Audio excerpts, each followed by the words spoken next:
తప్పకుండా కరీంనగర్ కార్పొరేషన్ లో నిన్ననే కేంద్ర మంత్రి గారు ఇలా దాదాపు 10-17 డివిజన్లలో ఆ డంపింగ్ యార్డ్ తోని చాలా ఇబ్బంది పడుతుంటే ఇన్ని 10 సంవత్సరాల్లో బీఆర్ఎస్ పార్టీ పోయి ఆ కంపు వాసన రూచిని తప్ప ఒక్క పైసలే అక్కడున్న కార్పొరేటర్లు మా భారతీయ జనతా పార్టీ నాయకులందరూ కూడా ప్రతి రోజు కొట్టుకుంటున్నారు. 10 సంవత్సరానికి కంపు కొడుతుంటే డంపింగ్ యార్డ్ మార్చడానికి ఒక్క పైసా ఇయ్యలే.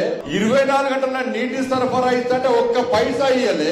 స్మార్ట్ సిటీ కూడా ఇచ్చి సమయానికి పైసలు ఇయ్యలే. కేంద్ర ప్రభుత్వం నరేంద్ర మోడీ గారు పైసలు ఇచ్చినాకనే వాళ్ళ డంపింగ్ యార్డ్ సమస్య పరిష్కారం అవుతున్నది. వాళ్ళ 24 అవర్స్ వాటర్ సప్లైను నిన్న ప్రారంభించాం. అబ్బో మీరు పైసలు ఇస్తే మా మంత్రితో ప్రారంభిస్తే రూపుందిరా. పైసలు మేమిచ్చినాం కాబట్టి నరేంద్ర మోడీ గారి ప్రభుత్వం ఇచ్చింది కాబట్టి అలా గల్లా ఎగరేసి కేంద్ర మంత్రి వచ్చి నల్ల దింపితే 24 గంటల నీళ్లు ఆ 4 డివిజన్లకు వస్తున్నాయి. ఈ కరీంనగర్ కార్పొరేషన్ మాకు అప్పచెప్పండి. కరీంనగర్ కార్పొరేషన్ మొత్తం 24 గంటల నీటి సరఫరా ఇప్పించే బాధ్యత ఇలా మేము తీసుకుంటాం. ఇలా కరీంనగర్ కార్పొరేషన్ భారతీయ జనతా పార్టీకి అప్పచెప్పండి.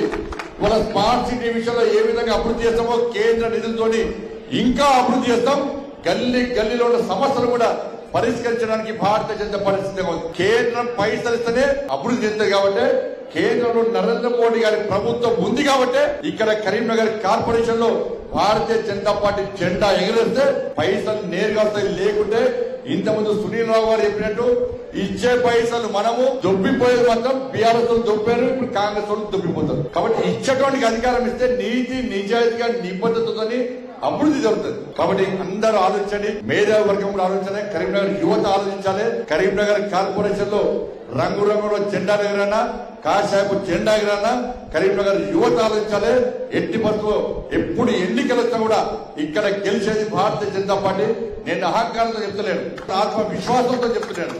ప్రజల ఆలోచన తెలుసుకోవడానికి చెప్తున్నా. ఇంకా చాలా మంది చేయడానికి సిద్ధంగా వచ్చారు. కానీ ఇప్పటికే భారతీయ జనతా పార్టీలో చాలా మంది కార్యకర్తలు మొన్న ఎంపీ ఎన్నికల్లో, గతంలో ఎంపీ ఎన్నికల్లో, ఎమ్మెల్యే ఎన్నికల్లో కూడా ఇక్కడ స్థానికంగా చాలా మంది భారతీయ జనతా పార్టీ కార్యకర్తలు బీఆర్ఎస్ పార్టీ ప్రభుత్వం ఇబ్బంది పెట్టినప్పుడు కూడా, కేసులు పెట్టినప్పుడు కూడా, జైలుకు పోయినప్పుడు కూడా ఇక్కడ కూడా భారతీయ జనతా పార్టీ జెండా వదిలిపెట్టే కార్యకర్తలందరూ కూడా. కాబట్టి ఇప్పుడు గెలిచే టైం భారతీయ జనతా పార్టీ గెలిపించడానికి ప్రజలు సిద్ధంగా ఉన్నారు. కాబట్టి ఆ కార్యకర్తలను భారతీయ జనతా పార్టీకి ఫస్ట్ నుంచి పనిచేస్తున్న కార్యకర్తలను మళ్ళా కార్పొరేటర్ గా గెలిపించాల్సిన బాధ్యత మా మీద ఉంది. కాబట్టి చాలా విషయాల్లో మేము ఆలోచించి ఆచితూచి ఉండిపోతున్నాం. కాబట్టి ఈ ఆరోపణలు ఎవ్వరు వ్యక్తులు తెచ్చుకోం మేము. కాబట్టి భారతీయ జనతా పార్టీ కార్యకర్తలను మీరు ఆదరించండి, మీరు అభిమానించండి.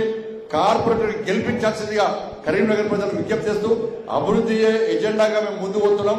అవినీతికి ఆస్కారం లేకుండా మేము ముందు పోతున్నాం. కాబట్టి మీరందరూ ఆదరించాల్సిందిగా మేము అందరికీ విజ్ఞప్తి చేస్తూ ఇవాళ భారతీయ జనతా పార్టీలో చేరనండి గౌరవ పెద్దలు సునీల్ రావు గారు చేరడం చాలా సంతోషం. భారతీయ జనతా పార్టీకి ఒక భూతప్ ఇది, చాలా మంచి బలం చేకూర్చింది ఇవాళ. కాబట్టి వారి నాయకత్వంలో ఫ్యూచర్ లో కూడా అందరం కలిసికట్టుగా ముందుకు పోతామని చెప్పి ఈ సందర్భంగా అందరికీ విజ్ఞప్తి చేస్తూ ముగిస్తున్నాను. భారత్ మాతాకి జై.